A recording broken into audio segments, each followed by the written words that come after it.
c'est Nana Wax qui fait rentrer l'argent tous les jours. Par exemple, je te dis, par exemple, quand j'ai fait la vente à Paris en octobre, là, Ouais. les bénéfices que j'ai eus, j'ai pu acheter 2 apparts avec.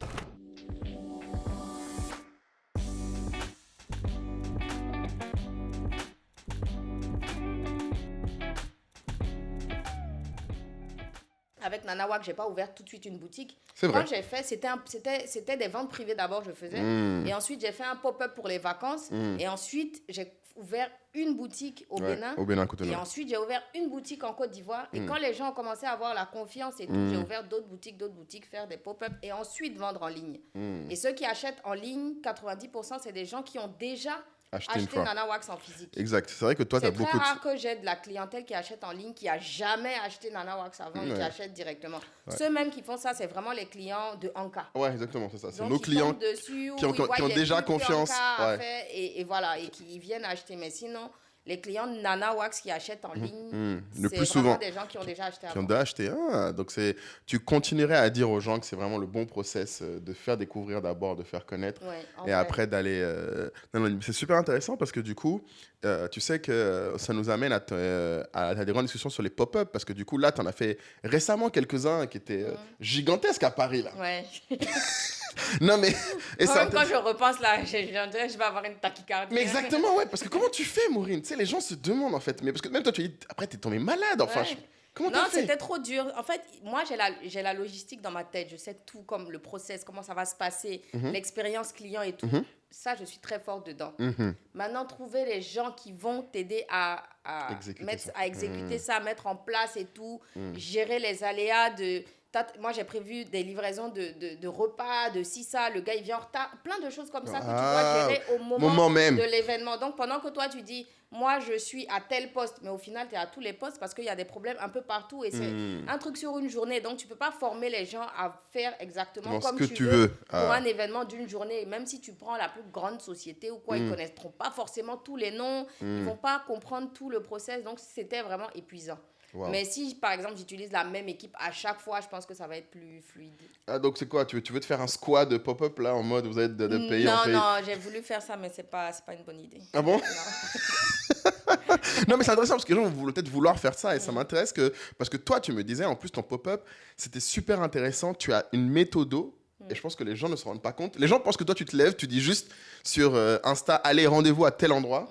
Et tu y vas. Mais je sais que tu m'avais même dit que, par exemple, les types de produits que tu amènes dans les pop-up et que certains produits que tu ne fais pas parce qu'ils sont trop lourds. Oui, exactement. Il y a certaines robes, par exemple, que je ne vends pas pendant les pop-up parce que le poids de cette robe, disons la robe Malika, je donne un nom au hasard, la robe Malika, elle pèse 900 grammes. OK.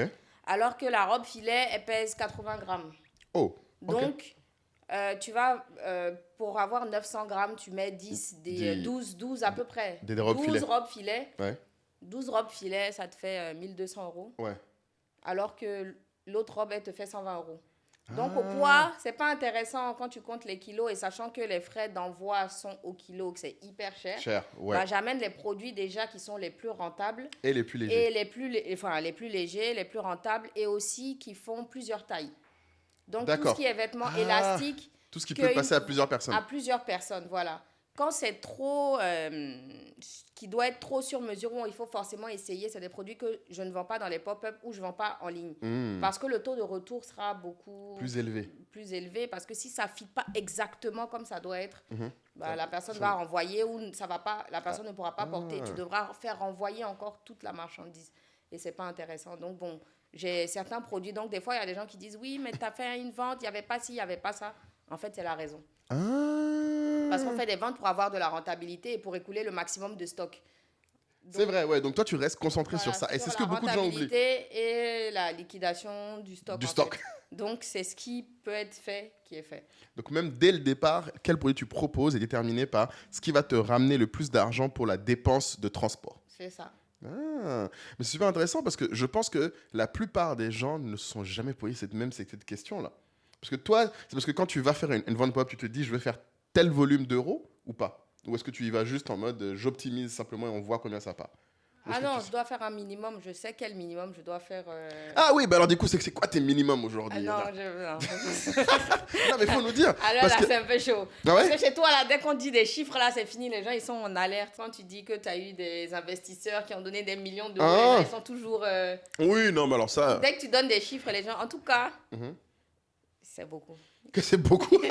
Il y a un minimum pour lequel il faut que je ne me déplacerai pas, en fait. Ah, ça, c'est aussi une question que tu te poses. Je ne peux pas avoir ce minimum-là, je ne me déplace pas pour ça, en fait. Parce que la logistique, c'est une journée ou 2 maximum de vente, mais c'est 1 mois de travail et logistique derrière, en fait. Donc, il faut que ça soit assez rentable pour tous les jours de travail que j'ai eu, toutes les heures de travail que j'ai effectuées, et que ça couvre d'abord les frais, que ça paye mes heures de travail. Et ensuite, en fait, il y a plein de choses qui font, de paramètres, avant que je décide de faire une vente privée à tel endroit. Et quand toi, par exemple, tu te dis, il faut que ça fasse... Est-ce que toi, tu te fixes, par exemple, un truc que moi j'avais vu, je ne sais pas si tu le fais, tu te fixes un taux horaire pour ton temps de travail, où tu te dis... Oui, j'ai un taux horaire. Et surtout, tu as dit un truc important, tu n'as pas dit juste, il faut que je puisse amortir les coûts de production, ou pas juste amortir les coûts d'envoi, ou pas juste amortir le lieu. Tu as dit, il faut amortir les 1 mois de travail avant. Bien sûr. Ça, les gens n'y pensent pas. Hein. Je peux te dire, j'ai vu plein de gens faire des pop-up. Moi, j'y pense pas parce qu'il faut tout mettre dedans. Quand tu utilises, déjà ton temps que tu utilises, tu vas utiliser ton électricité, ton Internet, ton téléphone. En fait, il y a plein de coûts à mettre dedans. Et les 1 mois, je peux faire, vu que j'ai un autre travail, j'ai d'autres activités, ce que j'aurais fait, le temps que je perds pas, mais le temps que j'utilise pour c'est un coût d'opportunité, organiser ça, ça m'empêche de faire d'autres choses où je vais aussi gagner de l'argent. Donc, tout ça, c'est calculé dedans.